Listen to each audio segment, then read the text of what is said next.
The United States of America, the world's great melting pot, each person arriving to this country with a unique family history of how their ancestors put an imprint on their lives.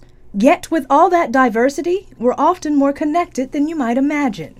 Matthew Lockett is the great-grandchild of farmers and a pro-life advocate. He would actually make a joke out of it, my dad, and he would say, I guess we're just a bunch of mutts from Kentucky. Will Ford is the descendant of slaves.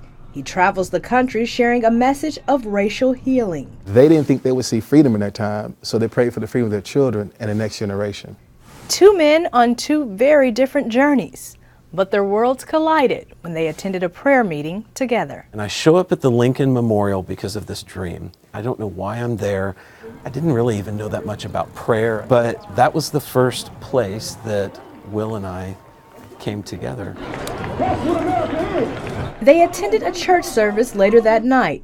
That's where Ford shared the story of his ancestors' prayer kettle, a pot used by slaves to muffle their voices during secret prayer meetings. That led to a deeper conversation, which resulted in a friendship and an unexpected partnership. We just started running around the country together and doing prayer meetings. The Lord said this to me. He said, if I heard the silent whispers of slaves underneath kettle pots, how much more so do I hear the silent screams of babies being aborted in this nation? Over the next decade, they spread a message of life and love. Love for the man next to you regardless of race, and love for the unborn. But the story doesn't end there. Lockett says there was something about that first meeting he just couldn't shake. He shared the part of the story that shocked me, that this kettle had been handed down to Harriet Lockett. Years of research led them to a stunning discovery. My oldest known family member was a man named Isaac Lockett. The only Locketts at that time period in Virginia was Matt's family.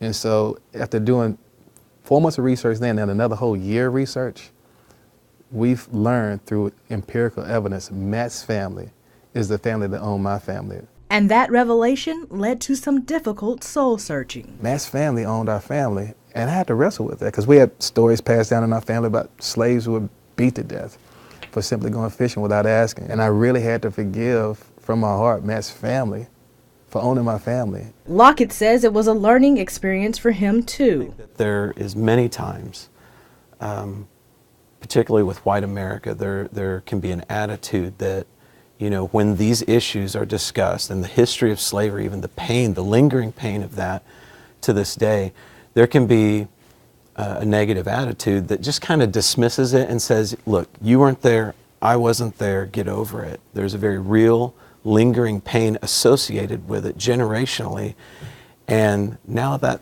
pain had a face, and it was the face that I love. That discovery could have torn them apart and ended their ministry. Instead, it strengthened their resolve. God is using a united church to heal a divided nation. Lockett and Ford say every part of their story, even the tough parts, are by design. They say there are no coincidences, even down to the location of that first meeting.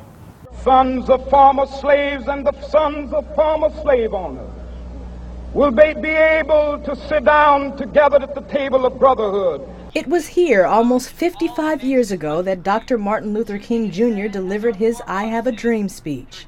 Lockett and Ford believe they are living examples of that dream fulfilled. And that allows them to travel the country together, sharing their dream for the church. I think what God is shouting to America right now is this: what storyline do you want to be a part of?